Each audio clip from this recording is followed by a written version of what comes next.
1, game. Focus ba? Yun.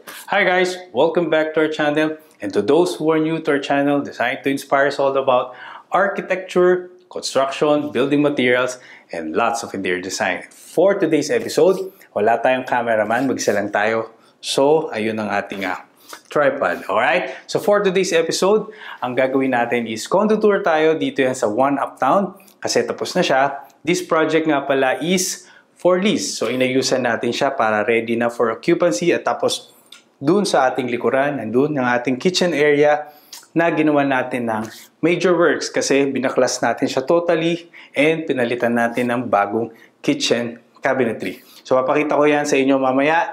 And by the way, we would like to shout out and say thank you to the Cavite Integrated Eagles Club. So, tinulungan natin sila. Yan. Shout out sa inyo guys and maraming salamat sa pag-assist for our permits. Alright guys? So, paano? Simulan na natin yan. Okay guys, sisimulan natin from the main entrance. So, pagbukas mo, ito yung view. Alright. So, we want a maliwalas theme for this project. So kung makikita nyo, what we have right now is more on a white finish. So cream, beige. So ito yung ating living area. So for the living area, simple lang yung layout natin. We have the 3-seater. Kumuha tayo ng 3-seater sofa doon. Ayan. Tapos on the gray, light gray finish ang ating sofa. Actually, tatlo yan. So nabubuo yung sofa natin into 3 pieces. So, hiwalay-hiwalay siya kapag binili mo or pinagawa. Tapos, we have accent pillows doon on a darker gray shade finish and the beige. Tapos, meron tayong column dito sa side na to. So, pinalagyan natin to ng mirror. Yan. So, mula dun sa taas, pababa, will be clear mirror para hindi sagabal visually yung makapal na ating post doon. Naglagay tayo ng accent doon na fake plant doon sa side para may onting greens.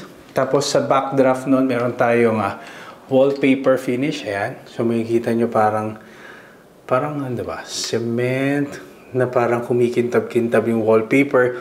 Tapos transition tayo into textured wall. This is a fluted panels, yung pinakita ko sa inyo before. So isang malaking wall yan hanggang taas para merong depth yung wall. Tapos nandun ang ating chest of drawers. Meron tayong area rug sa baba.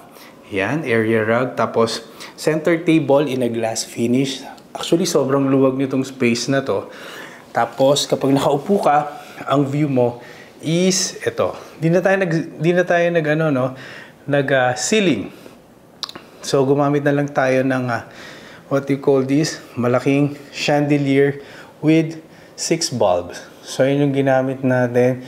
So, enough siya to light our living area. Tapos, on this side, naglagay tayo ng 4 chairs. 4 dining chair. Parang mali. So, naglagay tayo ng 4 na chairs on a round dining table. Yan. So, ang finish nito is on a glass finish. Ang kanyang members ng dining table. Tapos ang paa naman is silver. Yan. Stainless. Kasabay ng ating dining chair. Yan. Medyo sophisticated ang design. Simple lang pero elegante. Alright? Tapos ang ating drop light or ating pendant lamp. Yan. Actually, ang kulay nito is parang nasa silver din eh. Pero since warm ang kulay ng ating bulb, warm light, kaya nagiging yellowish ang ating accent lamp. Yan. Ito kasi yan, actually, nandiyan ang placement niyan. Papunta sa 2 rooms. Kaya ginawa ko, naglagay tayo dito ng silver mirror sa side para maluwang tingnan ng ating dining area at hindi siya ganun kasikip. Yan. So, ating ang dining area, good for 4. Tapos, nandoon ang ating kitchen. Ito yung kitchen dati.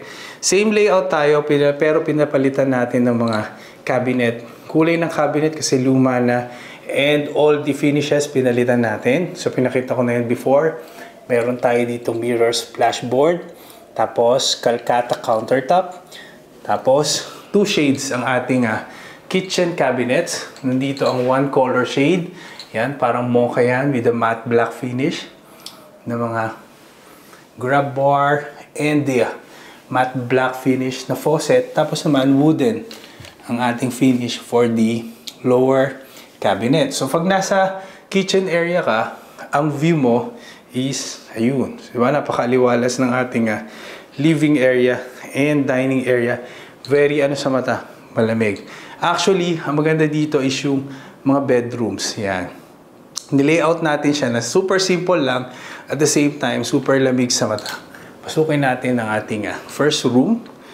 Yan, sa ating first room, yan ang bubungad sa'yo. Sinentro natin ang ating bed. Yan. Kung mapapansin nyo, meron tayong drop light doon. Yan, very elegant ng ating pendant lamp. Tapos, on the bed frame, queen size bed tayo. Tapos meron tayo dong desk and side table, ang ating night table, chest of drawers yan. Tapos naglagay tayo ng mirror para may onting depth. So, kung mapapansin nyo yung mirror natin, no? Yan siya. May mga parang crystal beads, katerno ng ating accent wall. Tapos puti on our bed frame. Yan. So, nakabalanse din dun sa kabilang side yung ating bedroom area. Very simple lang. Tapos ang lamig sa mata ng ating bedroom.